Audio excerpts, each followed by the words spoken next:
Okay, let's just dive right in. Today, we're mapping out this absolutely fascinating and super rapid escalation of political rhetoric that we found in a recent viral commentary clip. We're going to look at how a localized, kind of in-the-weeds dispute over a congressional hearing gets used as the launchpad for a radically different political philosophy. And hey, just to be clear up front, we aren't here to take sides. We're just neutrally deconstructing the anatomy of this rhetoric to see exactly how the commentator builds their case step by step. The whole source material centers its entire thesis around this one, very aggressive quote from Donald Trump: "I will totally obliterate the deep state." Now, we hear phrases like this all the time, right? Usually as metaphors. But the commentator in our source material takes it as a literal, operational promise. So keep that in the back of your mind, because it's literally the ultimate destination of this entire argument. So it really all boils down to this crazy leap in logic. How in the world does a debate over a civil rights group, specifically the Southern Poverty Law Center, how does that lead a commentator to call for the total obliteration of the American political system? Tracing that exact journey from a super micro-level congressional hearing all the way to a macro-level teardown, well, that's what makes this explainer so revealing. All right, let's get into Act 1, the trigger, focusing on the SPLC congressional hearing. So the factual baseline of our source starts with this stark contrast in how two political sides view the exact same organization. On one hand, you have Representative Jamie Raskin and Professor McCord defending the SPLC. They're basically arguing that using undercover informants is a highly effective, totally standard tool against violent extremism. But then, on the flip side, Republican questioners and the video's host frame the SPLC's operations as this deeply compromised $1.776 billion political slush fund. To give us some context, the source shows clips of the actual hearing. In it, Professor McCord defends the SPLC's tactics. She actually equates it to the FBI infiltrating a mafia ring. Her prime example? An SPLC informant who is embedded in a white nationalist group. This informant actually helped generate a 45-page warning that got sent straight to the FBI right before the 2017 Charlottesville rally. So, her argument is pretty simple. Informants save lives. But man, there is some fierce pushback. Dr. Alveda King draws on her own historical trauma. Her family's home was actually bombed in 1963 by agitators that she claims later wore police uniforms. She uses this history to confront the SPLC head-on, questioning if they're basically funding both the agitators and the victims. She outright calls it fraud. And the host of our source video, he seizes on this specific moment as an undeniable victory that completely unravels the SPLC's defense. Moving on to Act 2, the interpretation, where we look at the scam narrative. See, the video commentator doesn't just look at this as a simple disagreement over tactics. Oh no. He interprets this as an open admission of a massive political conspiracy.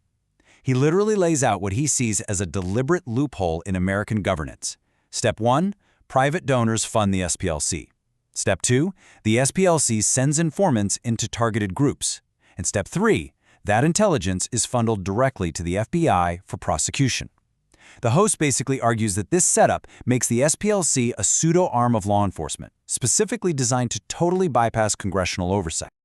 To really hammer this home, the host brands the SPLC a Democrat scam and a complete op. Now, during the actual hearing, someone raised a legal defense, saying, hey, you can't have criminal fraud if the donors know exactly what they're funding. But the commentator, he just completely dismisses that technicality. To him, the fraud isn't against the donors at all. The fraud is what he sees as the weaponization of the justice system against political enemies. Which brings us to Act 3, losing faith in institutions. Okay, so the commentator uses this whole SPLC narrative as a springboard to outline a much broader systemic collapse. He literally lists out these grievances to prove the system is just completely beyond repair. He talks about rogue judges making partisan rulings, the actions of the state of California, and Congress failing to pass the Save America Act. He even goes as far as dismissing traditional voting in the courts entirely, essentially explaining to his audience why traditional political fixes, they're completely pointless now. And this brings us to the core emotional and logical pivot of the entire explainer. Nothing is going to change. The commentator looks directly at his audience, validates their anger, and tells them flat out that voting, protesting, or waiting for grand juries will yield absolutely zero results. Why? Because in his view, the system is entirely rigged against them. Let's dive into Act 4, the obliteration thesis. So the commentator presents this really stark, undeniable binary choice. Option 1, you can continue relying on a broken system. a system that he claims protects the deep state and betrays its citizens. Or, option 2, you accept the total destruction of that system. He explicitly tells his viewers that if they're truly frustrated, there is literally only one viable path forward. And spoiler alert, it isn't reform. This worldview is captured so perfectly in this one pretty jarring quote: "The only way it's going to get fixed is to rip the entire disease temple down upon itself." I mean, wow. The host views the government as fundamentally infected. He argues that when Donald Trump promised to obliterate the deep state, it wasn't just some political metaphor about firing a few bureaucrats. No, he sees it as a literal call to dismantle the current functioning of the Constitution, right back to its absolute roots. He states explicitly that there is no Plan B. He entirely welcomes complete obliteration. He even suggests that this might actually require military intervention, fully acknowledging that it's going to provoke widespread civil unrest. For the host, matching the perceived anger of his political opponents with the destructive force of total obliteration is really the only logical conclusion left on the table.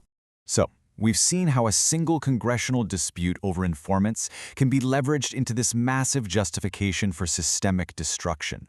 But as we step back from this rapidly escalating rhetoric, we're really left with a vital question to ponder. When political commentary moves completely past the desire for reform and actively demands literal destruction, what exactly is supposed to be built in the ashes?